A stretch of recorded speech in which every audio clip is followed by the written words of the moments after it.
porque a de Moisés, ela foi dada por anjos. Moisés não ficou na casa, o servo não fica na casa, mas o filho permanece para sempre.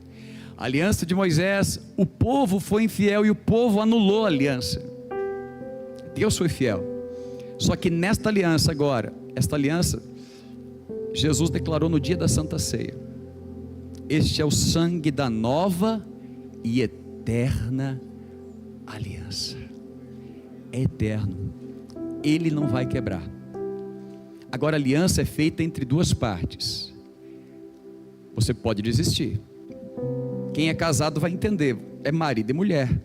Não existe um casamento só com o marido cumprindo as coisas do casal. Não existe casamento só com a esposa cumprindo as coisas do casal. A aliança é uma via de mão dupla. Com Deus não é diferente. Deus tem uma aliança conosco, mas Ele prometeu que a aliança dele é eterna. Ainda, como diz Paulo a Timóteo, se a gente for infiel, Ele permanece, Ele não muda a aliança, Ele está lá. A única coisa que pode te afastar, como diz a palavra assim, é a blasfêmia contra o Espírito Santo. Você blasfemar, você atribuir a obra do Espírito Santo a uma coisa meramente humana, a desprezar a presença e a pessoa do Espírito Santo. E o pecado, ele nos separava de Deus. Jesus veio para resolver esse problema, e por isso hoje nós temos ousadia para poder entrar no Santo dos Santos, pelo novo e vivo caminho, que é o sangue de Jesus. Mas o pecado, ele não deixou de trazer consequências para a vida do crente. É um tema polêmico, porque se falar em pecado hoje é muito difícil. Há poucas pessoas que suportam ouvir falar de pecado. Ninguém mais quer ouvir falar de uma coisa que, olha pastor, isso não, Jesus já resolveu. Mas talvez a vida de muitos está longe do Santo dos Santos, porque embora Jesus resolveu, é uma aliança, você precisa responder a aliança, tomar posse do sangue e se posicionar para entrar no Santo dos Santos. E o pecado tem tirado muita gente da presença de Deus, tem enfraquecido muitas pessoas, porque o salário do pecado continua sendo a morte. Mas quando você lembra que, olha, Jesus resolveu o seu problema, você vai ter humildade de voltar para Jesus.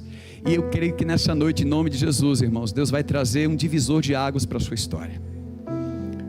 Então abra comigo a primeira carta de João, no capítulo de número 1.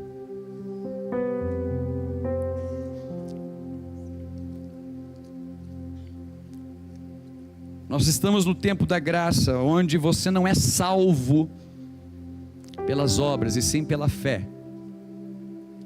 Mas se você é salvo pela fé, e você peca, o pecado vai minar a sua fé, e vai fazer com que a sua credulidade seja afetada. E aí você não vai para o inferno porque você pecou, você vai para o inferno porque você deixou de crer. Você vai para o inferno porque não confia no poder do perdão do sangue de Jesus, para mudar a sua história, para transformar a sua vida, para te perdoar, para te receber de novo, para você entrar na glória de Deus. Aleluia. Então vamos lá, diz assim, verso 5, capítulo 1. Ora, a mensagem que da parte dele temos ouvido e vos anunciamos é esta: Deus é luz, e nele não há treva nenhuma, não há nada que Deus precisa esconder. Deus esconde coisas para revelar elas aos íntimos, aos mais achegados, aos que temem ao Senhor. Mas o esconder de Deus não é porque Deus esconde coisas para que as pessoas não saibam as coisas erradas que possam ter acontecido. Interessante que Deus, Ele não se preocupa em dizer, olha Moisés, não escreve sobre Adão e Eva. Olha, Samuel, não escreve sobre o adultério de Davi, porque Davi é um homem segundo o meu coração, senão as pessoas vão achar que para ser um homem segundo o coração tem que adulterar. Não, Deus não esconde. Deus é luz, Ele jamais vai esconder nada. Ele vai ocultar algumas coisas para que você valorize a presença e busque aquilo que está oculto, porque aquilo que está oculto é as riquezas que Ele dá para quem teme e para quem busca. Passareis a orar a mim e eu vos ouvirei, serei achado de vós, quando me buscar de todo o vosso. Deus não está escondido, irmão, mas Ele quer que você o busque, Ele quer que você procure, Ele quer que você, porque aquilo que vem de graça, irmãos, simplesmente vai embora. Mas quando você ama quando você valoriza aquilo que você recebe, você jamais vai largar fora. Quem está entendendo, diga aleluia. E aqui diz, Deus é luz, nele não há treva nenhuma. Se dissermos que mantemos comunhão com ele e andarmos nas trevas, andarmos em uma vida em que nós não podemos trazer à tona aquilo que, olha, isso aqui, se souber as pessoas assim, as pessoas assado. Se andarmos nas trevas, verso 6, né? Se dissermos que mantemos comunhão com ele e andarmos nas trevas, mentimos e não praticamos a verdade. Se porém nós andarmos na luz, se nós procurarmos ter um comportamento, uma vida que não tem que se envergonhar, o que eu faço aqui eu posso fazer na frente do meu filho, eu posso fazer na frente do meu amigo, o que eu faço na igreja eu posso fazer lá no trabalho, o que eu faço no trabalho eu posso replicar dentro da igreja. Se nós andarmos na luz, nós mantemos comunhão uns com os outros, e o sangue de Jesus, o seu Filho, nos purifica de todo pecado. Uma breve pausa. Significa então que Jesus resolveu o problema do pecado, mas o pecado continua existindo. Ele resolveu o problema da salvação. Você pecou, você não é mais salvo pelas obras da lei. Você tem o sangue de Jesus que purifica você de todo pecado, que foi derramado para pagar o preço do seu pecado. Porém, o pecado não deixou de existir, só agora ele não te tira do céu, desde que você não perca a sua fé. Então vamos lá. E aqui então João está falando que existe pecado. Se eu andar na luz, mesmo que eu ande na luz, mesmo que eu procure fazer as minhas obras de uma maneira íntegra, para que o meu comportamento na igreja não seja diferente lá da empresa, para que o meu comportamento no jogo de futebol mas será que eu poderia jogar futebol com os irmãos da igreja? Para que eu ande na luz, não significa que eu não vou errar. Nós vamos aprender aqui que todo mundo peca, irmãos. Todo mundo está debaixo desse pecado. Quem começou a boa obra é fiel, mas ele é incomparável. Não há quem comparar, não há ninguém melhor que ninguém aqui debaixo da terra, irmãos. Há alguns talvez que estão mais maduros do que outros, mas olha, aqui nós vamos falhar. Ainda que você tente andar na luz, dia após dia, você vai falhar. E aí o que João fala, olha, se andarmos na luz, nós vamos ter comunhão uns com os outros, nós não vamos nos afastar da igreja por vergonha, nós não vamos afastar da célula, da comunhão com o corpo de Cristo, porque estamos envergonhados que alguém descobriu alguma coisa, que eu estou andando na luz. Mas ainda assim vai ser necessário a aplicação do sangue de Jesus, porque nós vamos falhar. Eu como pastor, eu quero te dizer, você visitante, você que está ingressando na igreja agora, eu quero te dar uma boa notícia. Uma boa e uma má. A má que eu vou falhar com você, mas a boa é que até nas minhas falhas o Senhor ele vem e ele vai trazer cura, ele vai trazer alinhamento, ele vai trazer salvação, ele talvez vai te usar para ser aquele que vai estender a mão, ele vai te usar, ele vai trabalhar na sua vida. A má notícia é essa, que eu vou falhar porque eu sou homem, eu só sou referência, mas o destino é ele. Mas a boa é essa, irmãos, que ainda assim o amor de Deus encobre multidão de pecados. E diz, mesmo andando na luz, você vai precisar do sangue de Jesus, que nos purifica do pecado. Verso 8.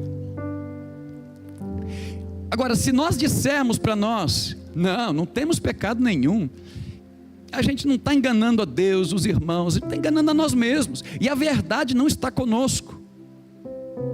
Vai seguindo, por favor. Se porém confessarmos os nossos pecados, se nós chegarmos diante de Deus, que a palavra aqui confessar, irmãos, é reconhecer. O grande problema do pecado hoje é que muita gente às vezes não lê sobre o pecado, não ouvir sobre o pecado, e o pecado está doendo no ouvido de muita gente. As pessoas querem ouvir, eu quero melhorar, eu quero esperança, eu quero isso, mas não tem como falar de esperança se não falar daquilo que te rouba a esperança, não tem como falar de vida se não falar daquilo que causa morte, que mina a sua fé, que te afasta da comunhão com Deus. E então diz, olha, mas se nós confessarmos, se nós chegarmos diante de Deus, o que Deus espera, não é que, olha, eu vou chegar lá e falar, o Gabriel está representando o Senhor, me perdoe, eu queria falar uma coisa, o senhor não vai assustar não, me perdoe, mas eu gritei hoje de manhã com a minha esposa, com meu filho, o senhor me perdoa, o senhor não... A gente às vezes vai confessar para Deus como se Deus não soubesse, confessar é um ato de você admitir. Se dissermos que não temos pecado, nós enganamos a nós mesmos. Pedro, essa noite, antes que o galo cante, 3 vezes você me negará. Não, Senhor, não, a Fernanda pode negar, as Fernandas podem negar, mas a Ianca pode negar, o Leroy pode negar, mas eu não. O que Deus espera, irmãos, que nós tenhamos um coração humilde para admitir que Ele sabe de todas as coisas. O final da história de Pedro é essa. Quando Jesus pergunta para Pedro naquela praia: Pedro, tu me amas? Ele diz: Senhor, antes eu sabia, mas agora tu sabes. Mas o Senhor sabe que a intenção minha é que eu te amo. Pedro, tu me amas? Senhor, tu sabes. O que Deus espera, irmãos, olha, nada que você vai confessar para Deus, Deus vai, que isso? Ele já sabe tudo. O que Deus espera de mim, de você, que nós admitamos, existe essa palavra? Que nós tenhamos a coragem de falar assim: realmente, Senhor, eu confesso, eu sou orgulhoso, eu confesso, eu sou egoísta, eu confesso, admitir. Quando Natã confrontou Davi, a diferença do confronto de Natã para Davi e a diferença do confronto de Samuel para Saul, quando Samuel confronta Saul, Saul fala assim: o povo resolveu guardar uns boizinhos. Olha o pecado, a pessoa não admite. Lá em casa quem erra, mas isso eu estou falando a verdade, quem erra lá na minha casa é minha esposa, né? Eu admito, irmãos, porque eu admito, uma vez eu errei, foi quando eu achei que eu estava errado. E aí me fala: não, eu estava certo, errei. Olha que orgulho. Brincadeira sem graça, né? Mas é assim que o Saul se comportava. Saul falava assim: olha, não, foi o povo. Olha, eu fiz o que Deus mandou, mas o povo trouxe os bois e o melhor de Agag, dos amalequitas. Não confessar. Naquele momento eu creio que Saul teve uma grande oportunidade de confessar e admitir. Confessar é admitir aquilo que Deus já sabe de você. Nada, quando Deus te chamou, Ele conhecia cada minuto, cada segundo da tua vida. Nada foi encoberto diante do Senhor. Então quando Ele te chamou, Ele não te chamou que você era bom, você era boa. Ele te chamou porque Ele sabe quem você é, e você sabe quem Ele vai fazer você ficar. Adão, onde tu estás? Você acha que Deus precisa saber de GPS? Você acha que Deus estava perdido? Olha, onde que foi? Será que está aqui atrás da caixa? Você acha que dá a impressão que Deus estava lá no jardim olhando atrás da moita? Não. Quando Deus pergunta, Ele queria apenas que Adão admitisse: Adão, você comeu do fruto que eu te falei que não comesse? Ele sabia. Para Deus não era novidade. O que Deus esperava era que, se nós confessarmos os nossos pecados, se nós admitirmos: eu errei, eu falhei, diz a palavra que Ele é fiel e justo para nos perdoar. Não é doutrina, tá, irmão? Não é doutrina. Mas talvez se Adão tivesse admitido: eu errei, tem solução para mim, Senhor? O Senhor falou que eu ia morrer, mas se tiver alguma coisa, eis-me aqui. Como ele não admitiu, diz o Senhor: então tira ele daqui, antes que ele coma da árvore da vida e ele continue nessa situação de ser homem errante e pecador e não admite, homem que é falho, mas não admite. E isso, não admitir, não confessar, afastou Adão de Deus. E muitas vezes não admitir diante do Senhor, diante do Espírito, ao entrar num culto de arrependimento, ou uma oração, uma palavra, ouvir uma palavra de arrependimento, às vezes não admitir é o que nos afasta de Deus, porque você sai perdendo a grande oportunidade de ter sido perdoado.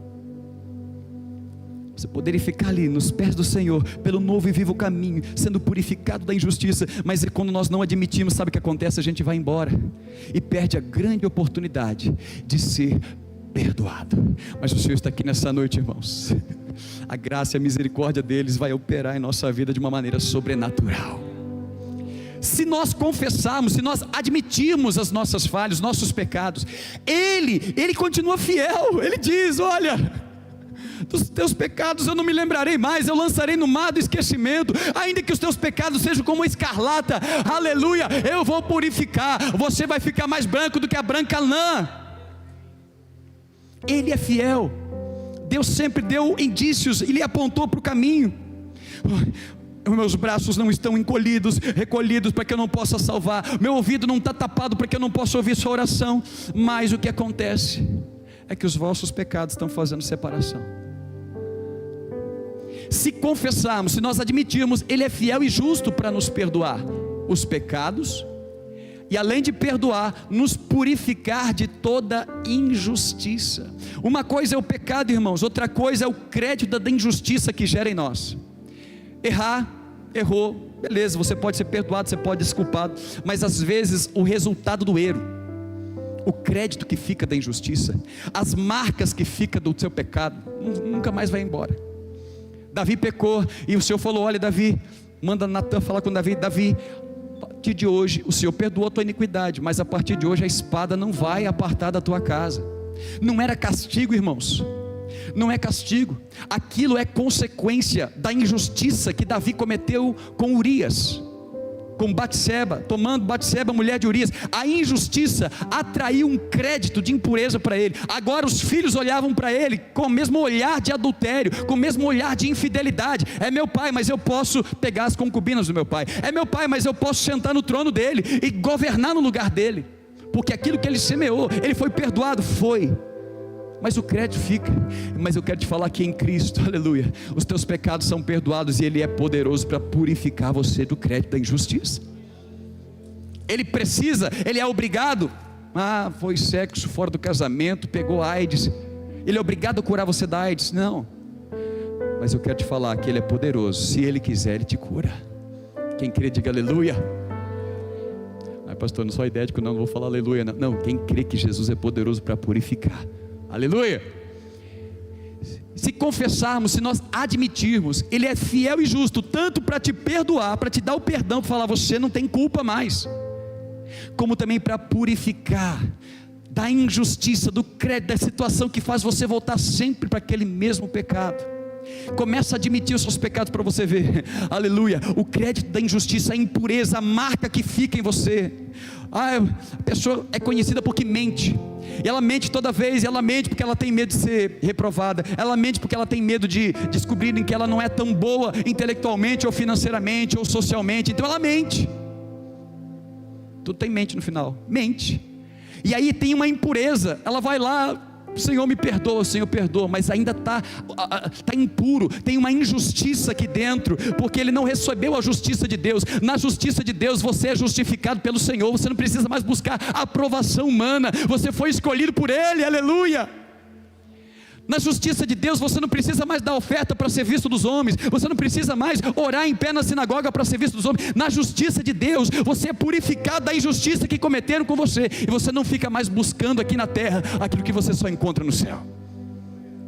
Então quando você confessa e admite, o Senhor é poderoso para te perdoar e te purificar da injustiça, trazendo um novo tempo sobre a sua vida. Quem crê vai receber nessa noite em nome de Jesus.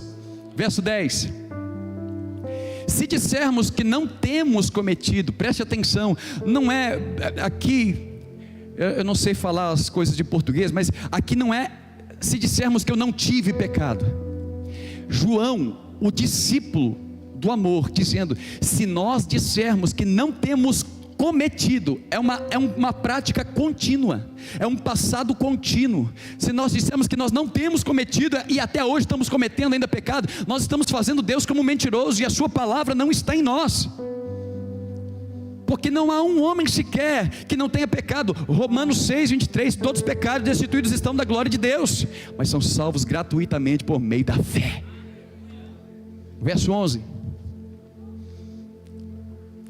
quer dizer, o que era desde o princípio, não, agora capítulo 2, né? Se terminou o capítulo 1, capítulo 2. Então, falando do pecado, o pecado nos afasta de Deus. O pecado, ele não precisa te levar para o inferno, irmãos. Se você entender nessa noite, o pecado não vai te levar para o inferno, vai te levar para os pés de Jesus, para aquele que pode curar, te purificar e te santificar. Filhinhos, então, falando nisso, filhinhos, João continua dizendo: filhinhos, estas coisas eu estou escrevendo para vocês.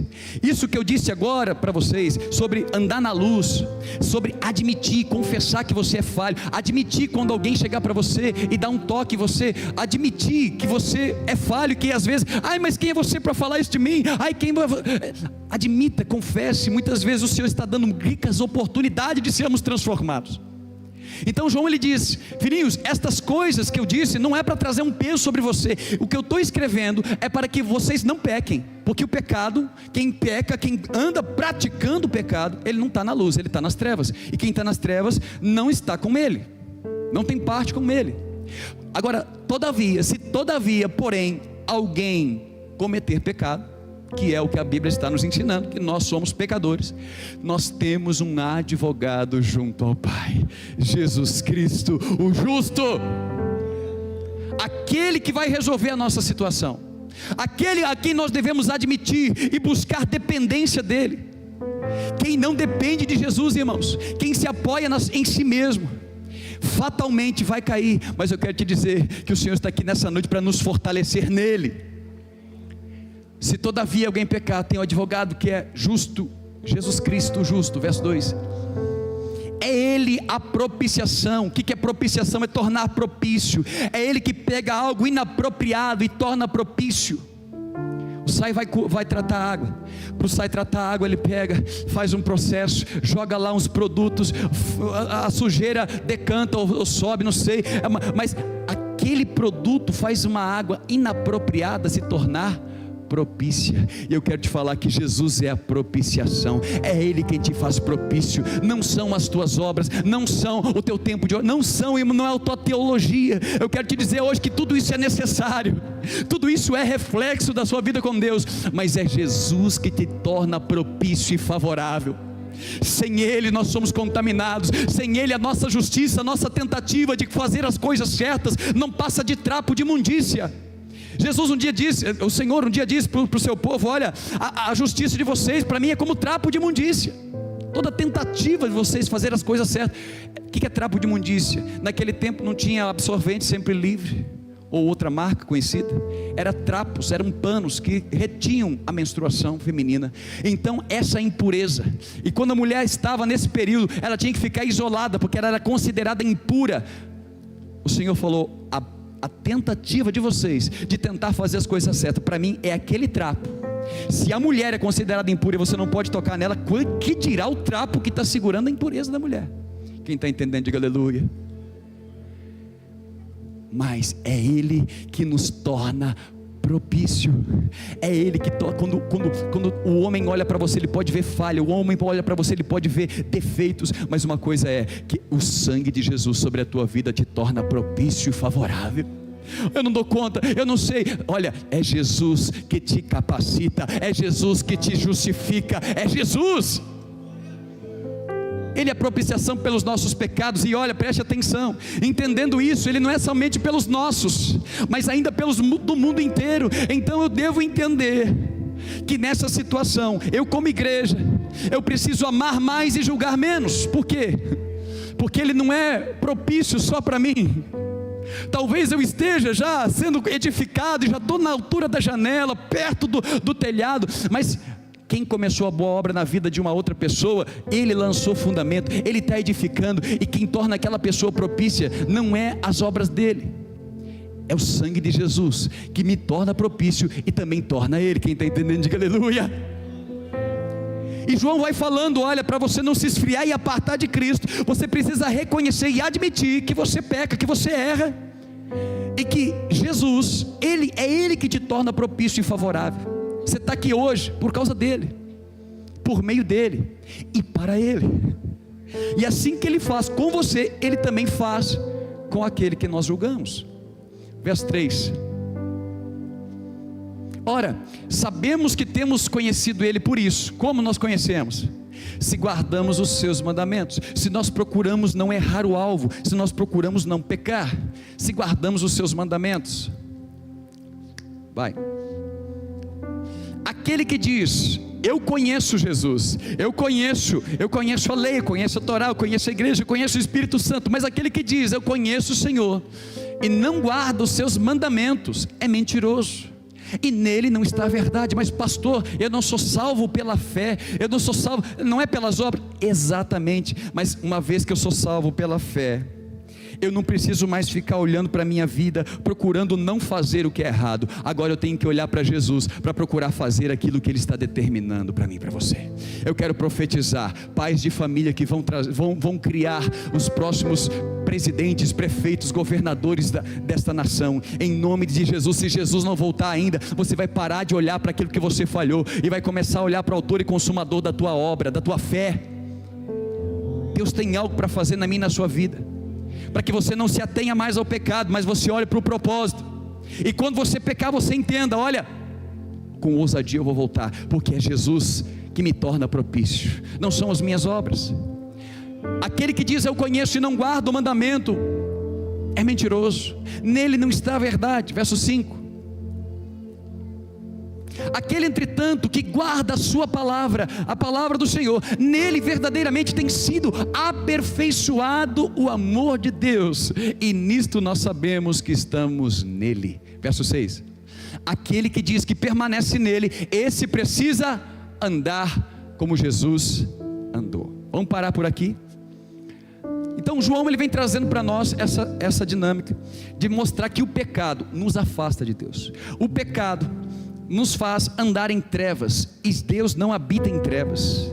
Nós podemos estar enganando a nós mesmos, quando nós apenas lidamos com o pecado como alguma coisa. Não, isso aqui não, eu preciso admitir para o Senhor, eu preciso diante do Senhor e falar: Senhor, olha, eu errei, e é importante eu admitir, para que o Senhor me limpe, para que o Senhor me purifique, para que eu não perca a minha fé, para que eu não me afaste da luz, para que eu venha continuar cada vez mais tendo a mesma paixão pela presença do Senhor. Muitas pessoas estão apostatando da fé, e a apostasia, esse esfriamento da fé, está ocorrendo por causa disso, pecados que não estão sendo confessados diante de Deus.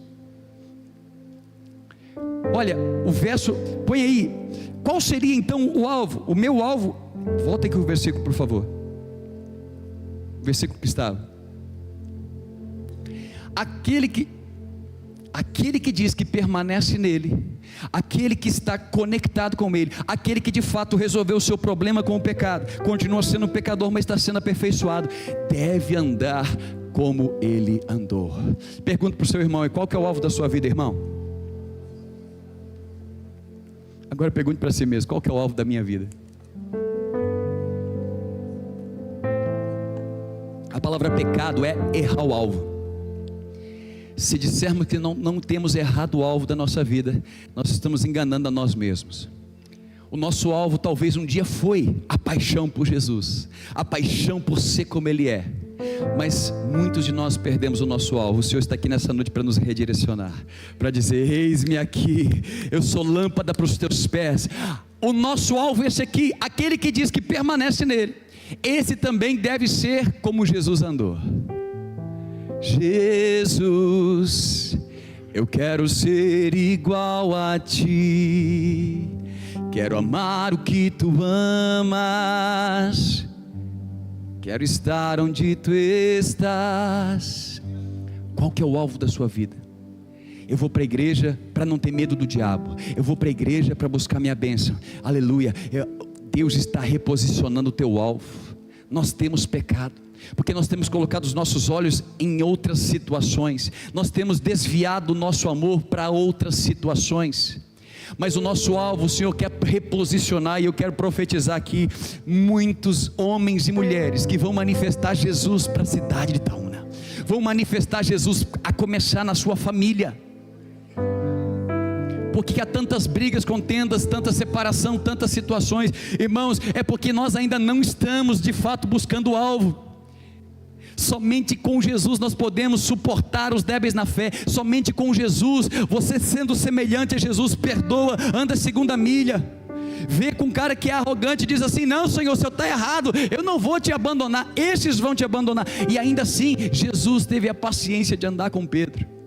Esse é o nosso alvo, esse é o meu alvo, esse deve ser o seu alvo. Eu quero ser como Jesus.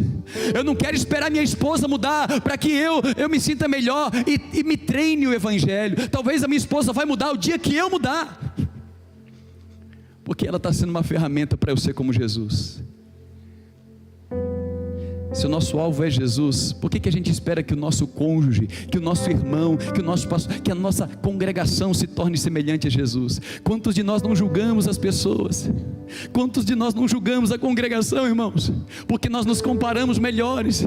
Mas quando o nosso alvo é Jesus, nós não queremos que as pessoas sejam como Jesus. Eu não fico chateado, amuado porque alguém me tratou mal, porque o meu alvo é ser como Jesus. E ele foi perseguido, humilhado, ele foi cuspido, mais rejeitado entre todos, homem de dores, que sabe o que é padecer, e nós não fazíamos caso dele, mas certamente ele levou sobre si as nossas iniquidades. Cara, esse cara é fraco. Você salva-te a ti mesmo agora, cara. Que coisa é essa? Que fraqueza é essa? Você não tem personalidade, não. Você não tem força de voz, não. Desce daí. Meu alvo é ser como Jesus. Seu alvo é ser como Jesus. Aonde entra o pecado então? Vai 1 João capítulo 3, o verso de número 23. Eu quero focar nessas duas coisas. Se você entender isso aqui, 1 João 3, verso 23. A gente poderia colocar várias leis. Então qual é a lei que eu estou quebrando, pastor? Qual que é o mandamento que eu estou quebrando? Eu não estou falando de Torá. Nós precisamos entender aquilo que Jesus nos ensinou no Novo Testamento. Mas Jesus, ele resumiu para um fariseu que veio buscar ele, dizendo assim: olha, tudo se resume em amar a Deus sobre todas as coisas e ao teu próximo como a ti. Então João, ele vai definir essa carta dele em duas situações aqui, olha só. Ora, o que é o mandamento? Então aquele que não guarda o mandamento não ama o Senhor e não está no Senhor. Então o que é guardar o mandamento, pastor? É guardar os 10 mandamentos da Torá, é cumprir a lei lá de Moisés. O que é guardar o mandamento? Ora, o seu mandamento é este: que creiamos no nome do seu Filho, Jesus Cristo, e nos amemos uns aos outros, segundo o mandamento que Ele nos ordenou.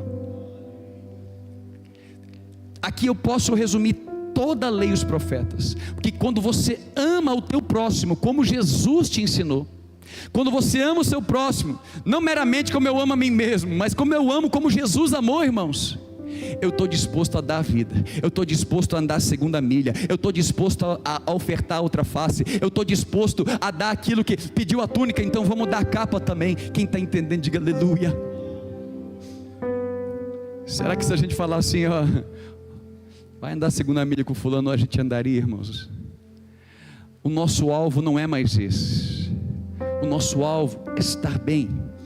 E aí agora é onde João começa a nos ensinar. João capítulo de número 2, o verso de número 16. Não, perdão, o verso número 15. Se o mandamento é este, que creia no Senhor e ame o próximo, aonde nós estamos errando o alvo? Porque a palavra pecado é errar o alvo. Talvez o alvo da nossa vida não é mais pessoas, o próximo, mas são coisas, são circunstâncias, são aprendizados que nós temos aprendido no mundo. Olha o verso 20, 1 João, colocou? 2,15. 1 João 2,15, primeira carta de João. Nós estamos na primeira carta de João, capítulo 2, o verso 15. Irmãos, se a lei, se o correto, guardar o mandamento é crer no Senhor e amar o próximo, não desvie o alvo, não muda o alvo, não ameis o mundo, porque nós nascemos para amar, nós nascemos para desejar. Você já viu aquela frase: você tem um buraco no teu coração que é do tamanho de Jesus? Quem já ouviu isso? É do tamanho de Deus? De fato, Deus colocou algo no nosso coração, que é o anseio pela eternidade. É o anseio, é algo que só Ele pode completar. Então nós somos seres desejantes, nós somos seres que anseiam por algo novo. Então a pessoa, quando deixa de ansiar alguma coisa na vida, deixa de desejar, ela pode estar vivendo uma depressão, porque você nasceu para desejar. O problema é, o pecado é errar o alvo. O problema é aonde eu estou mirando, aonde eu estou colocando o alvo do meu desejo. Isaías 55, vocês que têm fome e sede, por que vocês estão mirando para aquilo que não é? Para que vocês estão buscando satisfazendo aquilo que não é pão, gastando o seu dinheiro naquilo que não é pão? Vinde, olha, muda, converte, olha para o alvo, olha para mim, vinde a mim e eu vou dar para vocês vinho e leite sem dinheiro e sem preço. Está entendendo? Diga aleluia. Deus não estava falando, vocês são um bando de gente desviada, vocês são um bando de gente que não quer Deus. Não, vocês são desejosos, mas vocês não estão procurando no lugar correto. Aquela mulher samaritana, ela procurou em 5 maridos e o 6º não era dela, porque ela já estava desanimada de tentar para achar em homem. Então já nem caso de uma vez, eu estou aqui no 6º.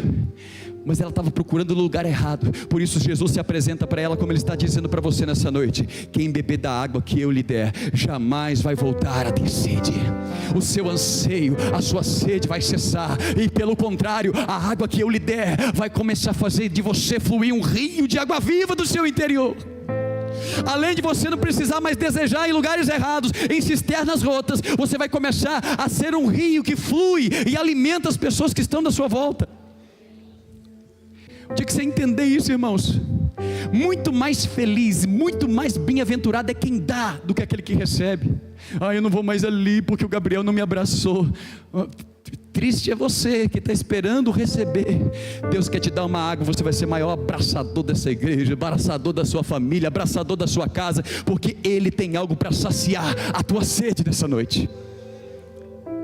Filhinhos, então não muda o teu alvo, o teu amor, o teu desejo não pode ficar para as coisas dessa terra. O homem perdeu o alvo era a árvore da vida. A serpente mudou o alvo do homem para o conhecimento do bem e do mal. Satanás, tentando Jesus, quis tirar ele do alvo. O alvo de Cristo era a cruz. O Filho do Homem veio para padecer. Ele vai ser humilhado, ele vai ser morto, mas vai ressuscitar o 3º dia. E o diabo está vendo esse reino todo. Ele leva Jesus num lugar alto, irmãos. Por quê? Porque Satanás sabe que para onde você olha, se os teus olhos for bom, todo o teu corpo é bom, mas naquilo que você põe um alvo, se for um alvo errado, irmãos, isso destrói a trajetória da sua vida. Mas o Senhor tem alvo novo para você nessa noite. Então, irmãos, esse amor não pode ser ama o teu próximo. Para amar o teu próximo você tem que estar cheio do amor de Deus. Então não ama o mundo e nem as coisas que no mundo há. Porque se alguém amar o mundo, volta lá. Volta. Se alguém amar o mundo, o amor do Pai não tem como competir. Adoração, não existe adoração sem amor. Se você não ama, irmãos, você chega lá. Eu fui de uma prática religiosa que chegava lá, você pagava a sua promessa, você voltava para casa, você não se importava com o que ficava lá, porque você estava tendo uma aliança de benefício. Então a adoração de verdade é que Jesus falou: olha, os olhos do Pai estão sobre a terra procurando os verdadeiros adoradores, porque os verdadeiros adoradores não chegam e deixam uma oferta no altar, eles adoram primeiro em espírito, eles têm um desejo por adorar o Senhor, eles têm um desejo por conhecer mais de Deus, e por isso que eles ofertam, porque eles estão derramando, expressando o seu amor. Isso é adoração. Quem está entendendo, diga aleluia.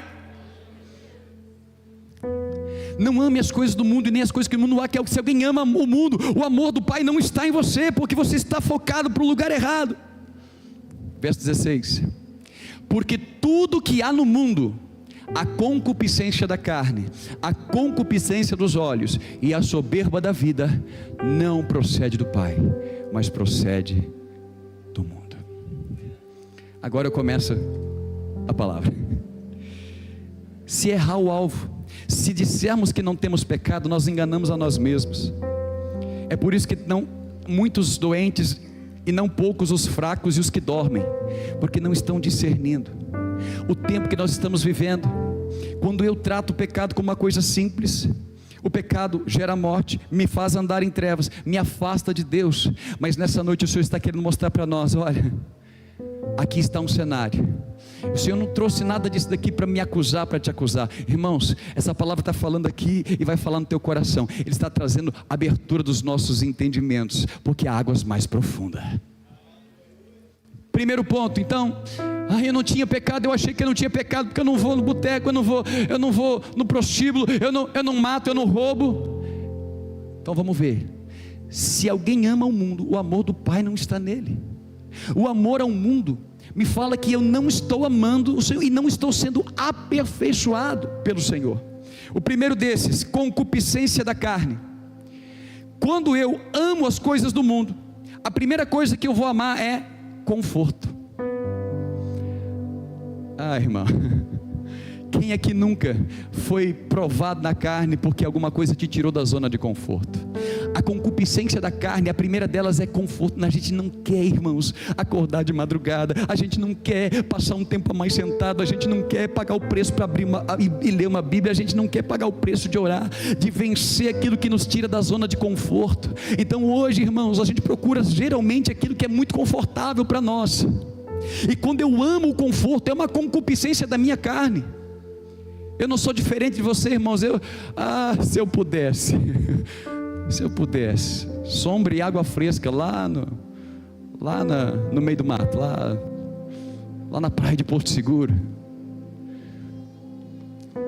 A minha carne não é diferente da sua, mas se eu amar mais o conforto do que amar a Deus, uma hora o conforto vai me privar. Fica em casa, você trabalhou muito hoje, não vá no culto, não vá orar, você não precisa. Quem está entendendo? Quando eu amo a concupiscência, como eu amo aquilo que está no mundo, concupiscência da carne, quando eu amo uma vida confortável, muitas vezes isso vai começar a me tirar do alvo. Eu vou trabalhar pelo conforto. Outra concupiscência da carne é satisfação. A gente ama, a nossa carne ama sentir prazer. Irmãos, como é gostoso comer uma carne gordurosa, como é gostoso comer uma comida saborosa, bem temperada. A gente gosta de ser satisfeito. Agora, se você comer um pão que não tem gosto nenhum, o pão vai alimentar você do mesmo jeito, não vai? Vai. Só que a gente prefere aquilo que é satisfatório. Quando eu amo o mundo e as coisas que há no mundo, muitas vezes essa paixão por satisfação vai levar muitas pessoas para a glutonaria. Satisfação, eu tenho que estar satisfeito em toda hora. Eu não estou satisfeito com esse carro é muito duro. Eu não estou satisfeito com o meu colchão, o colchão é muito assim, muito assado. Vocês estão entendendo, irmãos? O amor a isso, o amor à satisfação vai fazer com que você abandone ambientes de insatisfação da sua vida. Se pergunte a si mesmo se você não tem fugido daquilo que gera desconforto em você, se você não tem fugido daquilo que gera insatisfação em você.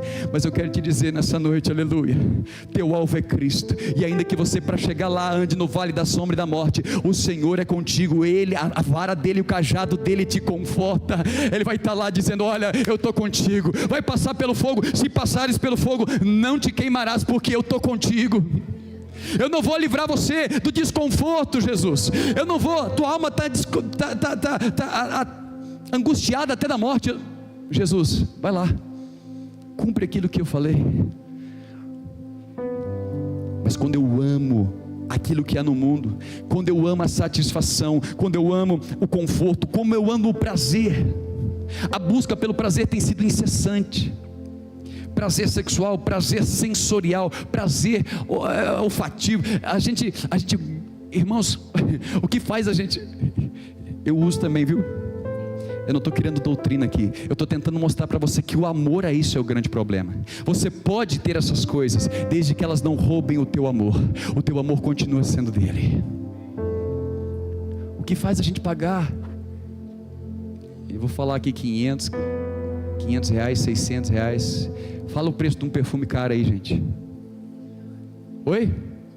Dior, quanto custa o Dior? Não, me fala o preço de um perfume caro aí, gente. Oi? R$1.000, o quê? Esses aí, irmão, 1 bilhão, né? Tem esses irmão, vamos fazer propaganda então não. Olha só, o que faz a gente pagar tão caro no negócio para tirar a caatinga, para mascarar a podridão das nossas bactérias, se não é essa busca Irmãos, está errado. Vocês estão entendendo? Eu estou jogando o extremo para você entender que o problema não é isso, o problema é o amor a isso. O problema na Bíblia nunca foi dinheiro, o problema é o amor ao dinheiro, porque você tira o amor de Deus para amar aquilo que o dinheiro pode dar, oferecer. Quem está entendendo, diga aleluia. Talvez é por isso que tem muitos fracos, não poucos os que dormem. Por favor. Não poucos os que dormem, porque o pecado deles não é prostituir, o pecado deles não é matar ninguém, mas é amar o mundo. E o amor ao mundo tem trago muita apostasia, porque você tem devotado a um lugar que não está satisfazendo você. E por isso quem busca isso vai estar constantemente insatisfeito, constantemente desconfortável, sempre vai ter uma coisa melhor para trazer conforto. E a última, segurança. Uma das concupiscências da carne é segurança. Quem gosta de sentir medo, irmãos? Quem gosta de entrar num lugar que você sabe que você vai ser roubado? Ninguém. Dá tremor, dá tremedeira, você já começa. Eu fui para São Paulo esses tempos atrás, primeira vez que eu fui lá com a caminhonete. Irmãos, e aí no dia seguinte, no dia anterior eu fui lá. Eu nem mandei polir os vidros da caminhonete. Eu falei, põe isso filme aí, põe do mais escuro. Por quê? Eu vou entrar num ambiente inseguro. Eu não quero que ninguém veja quem está lá dentro, o que está acontecendo, porque a gente procura o quê? Segurança. É uma concupiscência. Mas Jesus já nos advertia: quem quer salvar a própria vida? Eu não estou falando que é errado, eu estou tentando usar exemplos para que você compreenda e tenha um discernimento que isso pode ser importante, mas não deve ser buscado como amor. Em primeiro lugar, o teu amor tem que ser devotado nele, porque se o Senhor não vigia a cidade, em vão vigia o sentinela. Não adianta acordar bem cedo e repousar bem tarde para comer um pão que penosamente granjeaste, só para comer uma gordurinha de picanha no final de semana, porque aos seus amados Ele dá uma satisfação e um prazer enquanto eles dormem. Aleluia. Nunca foi pecado, nunca. O problema é quando você erra o alvo. Em vez de crer no Senhor e amar a Ele para que você ame o seu próximo, você começa a amar o mundo e as coisas que no mundo há. Amar segurança, amar satisfação. Olha, o segundo, concupiscência dos olhos. A concupiscência dos olhos, ela vem quando você começa a ficar insatisfeito. E hoje, irmãos, não é difícil, porque hoje nós somos muito visuais. Um dos ministérios mais importantes da igreja hoje é a multimídia, porque através da multimídia você consegue colocar propagandas que são atrativas, agradáveis aos olhos. Não foi assim que Eva caiu? Não estou falando que agora estou gerando um problema com a multimídia, os midianitas. Mas não foi assim que Eva caiu, foi olhando. Nós somos atraídos porque nós vemos. Nós somos treinados com o Instagram, com o Facebook. Nós somos treinados com redes sociais, com o WhatsApp, onde você passa um filtro e você vive uma realidade que é irreal. Você se mostra como quem você queria ser, mas não como quem você é. Nós aprendemos que a imagem vale muita coisa. E isso é a concupiscência dos olhos. E isso tem gerado muita insatisfação. Mulheres insatisfeitas com seu marido só por causa daquela pochetezinha. Mulheres insatisfeitas com o próprio corpo. Eu quero fazer harmonização.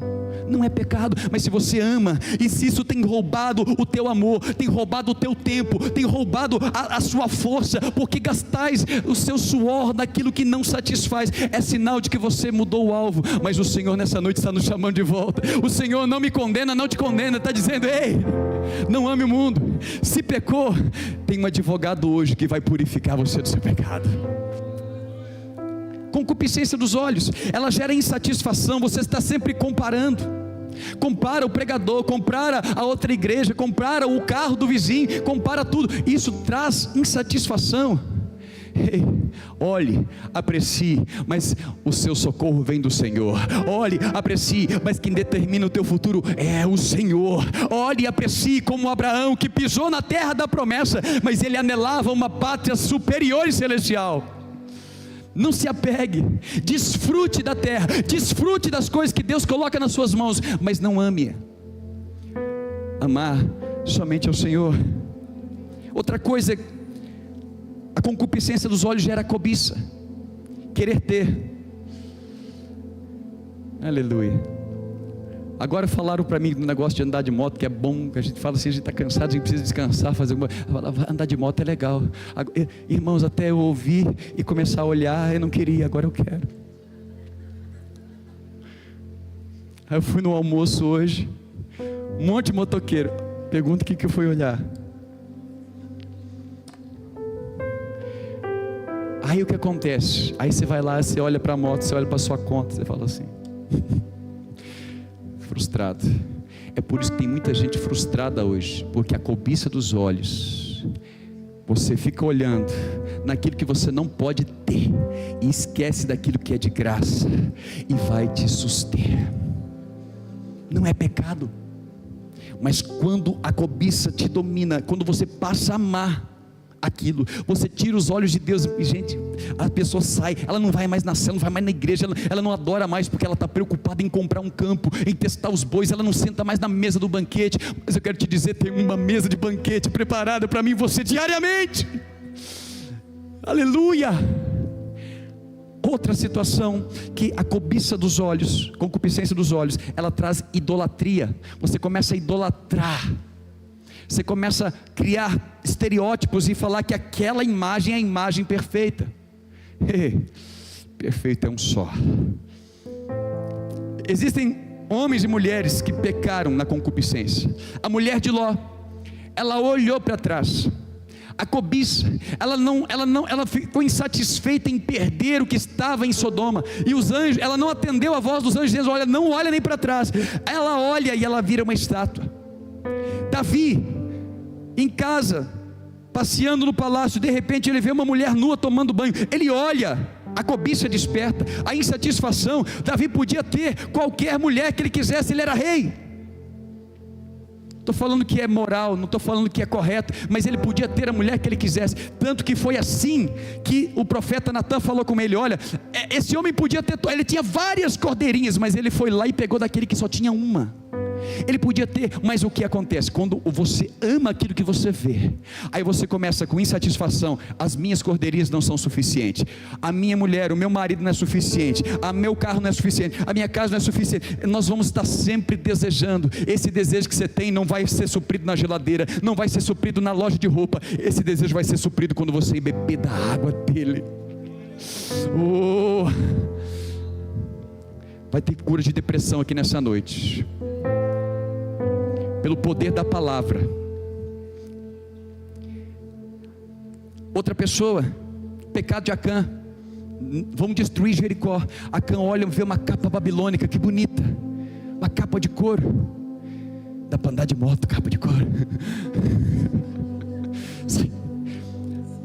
Capa de couro, um ídolo de ouro.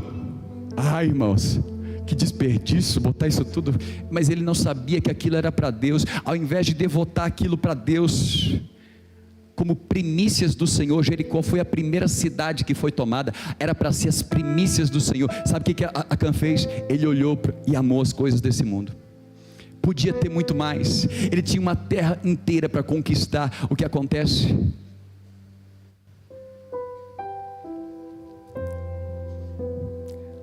E por final, Eva, cobiça dos olhos, começou a olhar, desejável para dar entendimento. Quando você ama mais aquilo que você está vendo, irmãos, eu quero te falar que nem tudo que parece satisfação vai te dar satisfação. A Bíblia fala de Provérbios, me vem alguma situação aqui agora para homens. A Bíblia fala de Provérbios: cuidado com a boca da mulher adúltera, a sua boca destila mel. Cuidado quando fala: troquei os meus lençóis, tem cetim, meu marido está fora.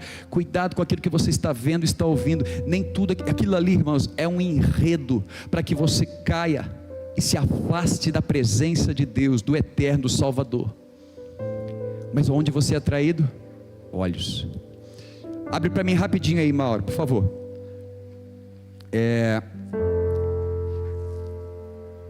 Não, deixa, vamos passar para o último aqui, depois a gente abre.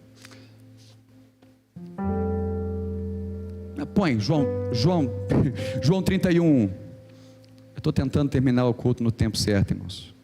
Nós vamos conseguir. João 31. Vai perdoando o pecador. Jó, livro de Jó, capítulo 31, verso 1. Vou ler só isso, irmãos. Jó 31, 1. Enquanto ela vai abrindo, eu quero citar os outros, se você está anotando. Salmo 101, verso 3. Salmo 119, o verso 37, e Mateus capítulo 5, verso 27 ao 29, vamos ler Jó 31, 1, fiz aliança com os meus olhos, como pois os fixaria eu numa donzela, o verso 2, que porção pois teria eu de Deus lá de cima, que herança, se eu colocar e fixar os meus olhos em alguma coisa aqui dessa terra, desde as alturas, faça uma aliança com os teus olhos. Se o Instagram tem te feito pecar, tem te feito brigar, tem te feito comparar, tem te feito ficar frustrado e desanimado, tira ele por um mês, seja curado primeiro, seja curada primeiro, entenda, é pecado, é lícito, irmãos, mas tem gente que não convém, porque tem amado mais o que falam lá, tem amado mais a opinião das pessoas de lá. Mas eu quero te dizer, o Senhor está te atraindo para Ele, o Senhor está te atraindo para Ele nessa noite. Vamos para o último, soberba da vida. A soberba da vida, irmãos, fala do orgulho. O que é soberba da vida? É você se vangloriar. Ah, irmãos, quem você é? Qual é o tamanho da tua igreja? Quantas pessoas tem na sua empresa? Quando você conseguiu o seu primeiro milhão?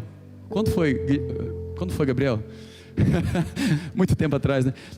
Quando você conseguiu a soberba da vida, onde as pessoas começam a se medir por aquilo que elas têm, ou por aquilo que elas conhecem, ou por aquilo que elas aparentam ser. Essa é a soberba da vida. E muitas vezes as pessoas estão deixando de amar o Senhor, de ficar firme na fé. Por quê? Porque foram feridos e comparados com alguém, foram minorizados, irmão. Cara, Jesus, para ser reconhecido, Jesus era tão simples como nós cantamos aqui: santo como tu, puro como tu és, simples como Jesus. Tão simples, que para reconhecer Ele no meio de 12, alguém tinha que chegar e beijar nele, porque ele não se vestia extraordinariamente além dos outros. Eu sou grande, você é pequeno, essas são as minhas vestimentas. Não estou falando que você tem que se vestir mal, eu estou te dizendo que, irmãos, a soberba da vida faz com que a gente comece a se achar tão bom, que se alguém nos despreza, se alguém passa e não te cumprimenta, você já começa a ficar chateado, nervoso, ou às vezes julgar a pessoa, porque nós nos sentimos tão bom, tão importantes, tão necessários. Não é possível que essa pessoa não me viu, não é possível que essa pessoa não olhou para mim, não é possível que essa pessoa não me chama. E às vezes Deus está permitindo isso acontecer, porque Ele quer te salvar, Ele quer tirar você dos olhos da soberba da vida. Não adianta ser aceito dos homens e ser negado por Deus. Aquele que me negar diante dos homens, eu negarei diante do Senhor. Eu quero te falar, irmãos, trabalhe para que a tua luz glorifique o Pai que está no céu, mas como se você nunca fosse precisar de reconhecimento nessa terra. Seja rico, seja próspero, seja como Nicodemos, sacerdote rico, seja como José de Arimateia, o cara que vai preparar o lugar para o corpo de Jesus se reunir, lá na tumba, José de Arimateia era o dono daquele lugar, do túmulo de Jesus. Seja um homem rico, mas jamais procure a aprovação das pessoas. O rico seja como se não fosse, o sábio como se não fosse. Vós que se alegram, chorai, transformai o vosso riso em pranto. Isso não é porque o crente tem que ser cara fechada, não é porque o crente tem que ser, não, irmãos, é que o amor a isso tem afastado muitas pessoas da presença de Deus. Eu não suporto como me trataram Jesus pior, eu não entendo, eu não admito esse tipo de tratamento, e trataram Jesus pior. Mas a soberba da vida nos afasta dele. Jeremias 9, o verso 23, para a gente ir terminando.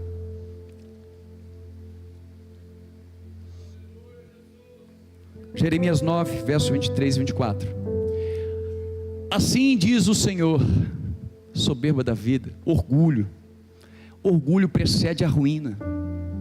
O que é o orgulho, irmãos? É eu valorizar a mim mesmo mais do que é necessário. A Bíblia diz, abri um parênteses aqui, a Bíblia diz lá, Paulo fala para Timóteo, Prega a palavra, porque vai vir dias difíceis, dias que os homens serão amantes de si mesmos, presunçosos, orgulhosos, arrogantes. O que é arrogante? É se orgulhar tanto do benefício, que entra no templo como aquele fariseu que Jesus fala na parábola: graças te dou, Senhor, porque eu oro, eu jejuo 3 vezes por semana, dou meu dízimo, e eu não sou como aquele pecador lá atrás. Onde a pessoa se orgulha a tal ponto, que ela não se contenta em apenas se orgulhar dos seus feitos, mas ela tem que menosprezar alguém, porque não tem o que ela tem. Se alguém não tem o que você tem, é porque você nasceu para suprir essa pessoa. Você é um ramo frutífero, e o fruto que você produz, ele vai alimentar você também? Vai, mas olha, Deus dá semente para você semear. E eu quero te dizer, meu irmão, minha irmã, Senhor, eu quero orar nessa noite, porque eu sei que o Senhor vai avivar o teu amor nesses dias. O discernimento, a palavra de Deus diz que em Mateus 24, o que vai esfriar é o amor. Vai ter gente dentro da igreja odiando o seu irmão. Vai ter gente dentro da igreja que não suporta pessoas dentro da igreja. Mas o fulano é assim, deixa ele ser seu inimigo. Faça você o que Jesus, seja como Jesus. Ame o seu inimigo, ore por ele, abençoe ele, para que vos torne filho do vosso Pai Celestial. Tiago 4,6. Já estou terminando. Soberba da vida é uma busca por reconhecimento, irmãos. Quando eu busco ser reconhecido na terra, eu não preciso do reconhecimento de Deus no céu. Tiago 4,6 diz assim: vai ficando de pé, para te aproveitar enquanto vem a palavra.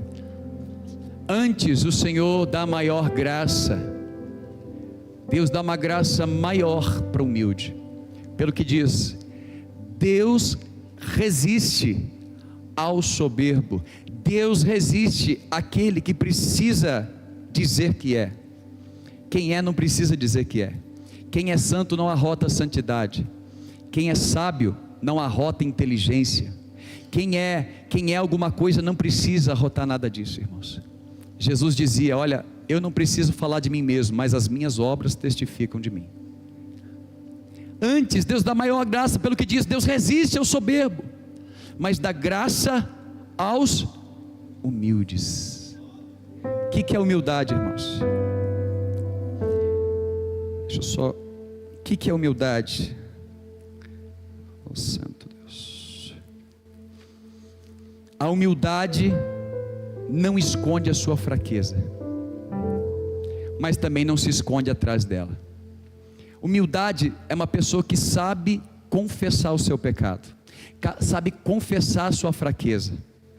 Te chamam para fazer uma coisa que você não tem habilidade, você não tem capacidade, ou você não tem ainda uma fé que você pode fazer.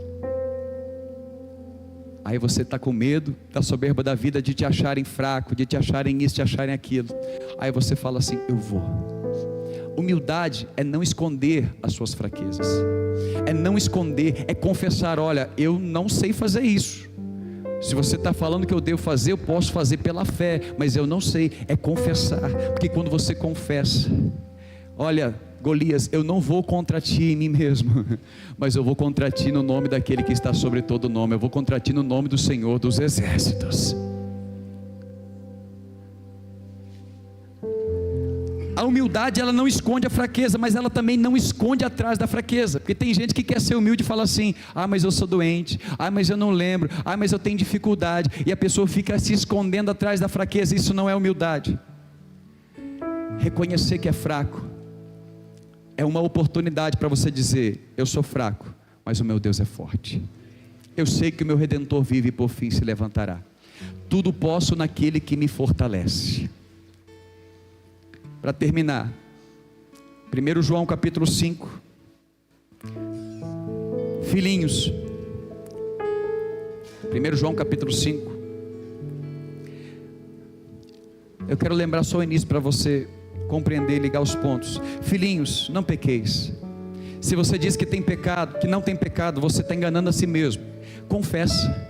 Mas se você confessar, se você admitir que você tem errado, que você não tem colocado o teu amor nas coisas de Deus, de fato, você tem errado o teu alvo, você tem amado o que a tua carne quer, você tem amado ficar na área confortável, você tem amado sentir prazer, você tem amado sentir satisfeito, sentir amado, querido, você tem amado mais as coisas desse mundo, querido, filhinhos. Mas se você pecou nessa área, eu quero te dizer, tem em Jesus um advogado, que a propiciação vai te fazer propício. Ele não vai te abandonar porque você amou mais a satisfação, a segurança que você pode alcançar pelas próprias mãos. Filhinhos, estas coisas vos digo, para que não pequeis. Mas se pequeis, se você tem tido concupiscência dos olhos, você tem corrido atrás do que os teus olhos têm te mostrado, e você tem cobiçado, filhinhos, eu quero te dizer, você tem um advogado junto ao Pai. Ele não te condena, mas Ele está aqui para te perdoar o pecado e purificar você da concupiscência dos seus olhos, arrancar esse desejo insaciável pelas coisas que os seus olhos cobiçaram. Filhinhos, a soberba da vida, se você tem amado ser reconhecido, se você tem amado a sua autoimagem, que as pessoas te respeitem, que elas te reconheçam aqui na terra, filhinhos, eu quero te dizer, o teu Pai te perdoa. O verso 1 diz assim: se você não quiser pecar nessa área, todo aquele que crê que Jesus Cristo é nascido de Deus, e todo aquele que ama o que Ele gerou, também ama o que dele é nascido. Vai seguindo. Nisto nós conhecemos que nós amamos o Filho de Deus, quando amamos a Deus e nós praticamos o mandamento. Qual é o mandamento? Qual é o resumo de João 3,13? O resumo é: creia no Senhor Jesus e ama o teu próximo. Quando amamos a Deus e praticamos os mandamentos. 3, porque este é o amor de Deus, que guardemos os seus mandamentos. Ora, os mandamentos de Deus, crer em Jesus e amar o próximo, não é penoso. Mas pastor, me gerou tanto problema. A Bíblia diz que o mandamento de Deus não é penoso. Nossa, eu amo o Geissimar, mas o Geissimar já me fez mal demais. Autocompaixão, eu escondendo atrás da minha fraqueza. Ei, não é penoso, porque existe algo que é gerado em mim quando eu estou na presença dEle, e quando é na presença dEle, fica fácil perdoar 70 vezes 7. Eu perdoo não é porque eu sou bonzinho, eu perdoo porque eu estou com o alvo correto, e Ele me enche da presença, e Ele me capacita a fazer coisas que sozinho eu não conseguiria, porque esse é o amor de Deus, que nós guardemos o mandamento, continuamos crendo no Senhor e amando o próximo, continuamos crendo no Senhor, e com esses escândalos todos, ainda dando a sua outra face, ainda caminhando a segunda milha, ainda investindo em quem parece que não é digno de ser investido. Esse é o mandamento de Deus, e isso não é penoso. Quando, pastor? Verso 4. Quando que o mandamento não é penoso? Porque tudo aquilo que é nascido, essa palavra é genal, é do grego genal, gerado, tudo que é gerado de Deus, vence o mundo, e essa é a vitória que vence o mundo, a nossa fé.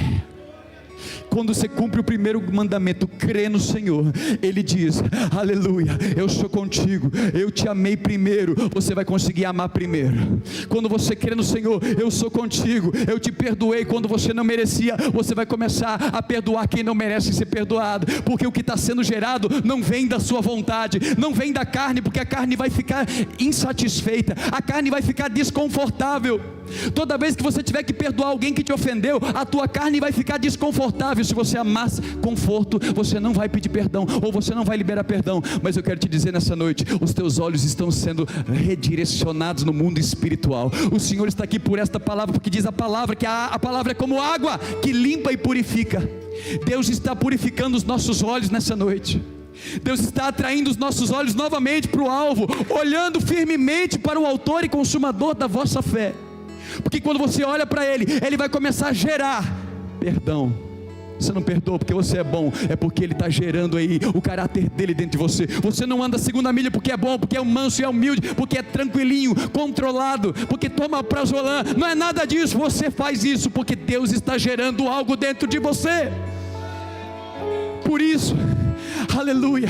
O Senhor está atraindo os nossos olhos para Ele de novo. Deus está fazendo queimar a sarça para dizer: Moisés, você ficou muito tempo com as ovelhas, Moisés, vem para cá, Moisés, vem para cá, eu estou te atraindo, Moisés, volta a me buscar, volta a me amar, eu vou começar a gerar em você. Seu casamento vai mudar, porque Deus não está mudando seu cônjuge, vai mudar você. Seus filhos vão mudar, talvez não é porque ele vai ouvir a tua oração, ele vai mudar você. E você vai mudar o ambiente. Deus vai começar a gerar algo novo em você. E aquilo que é gerado de Deus vence o mundo. Aquilo que é gerado de Deus vence o pecado. Deixa de ser penoso. Ai, é tão ruim ser crente. Crente não diverte, crente não isso, crente não aquilo. É porque você não foi gerado nele. O que Deus quer gerar dentro de você agora não é a aprovação do mundo, é a aprovação do céu. E isso vai trazer justiça, alegria e paz no seu espírito. Oh. A palavra aqui. Porque todo aquele que é nascido, que é gerado de Deus, ele vence o mundo, ele vence a concupiscência da carne. Ela vai estar insatisfeita, mas eu crucifico o meu eu e eu sigo a Cristo. Ela vai estar com medo e insegura, mas eu deixo de salvar minha própria vida e confio a vida nas mãos do Senhor. E eu entro aonde Ele quer que eu entre, porque eu sei que eu estou com Ele, que eu estou seguro. Aquele que é gerado de Deus vence o mundo. Aquele que crê, verso 5. Quem é que vence o mundo, senão aquele que crê que Jesus Cristo é o Filho de Deus? Talvez você entrou aqui desanimado. Eu quero te falar, Deus está aqui para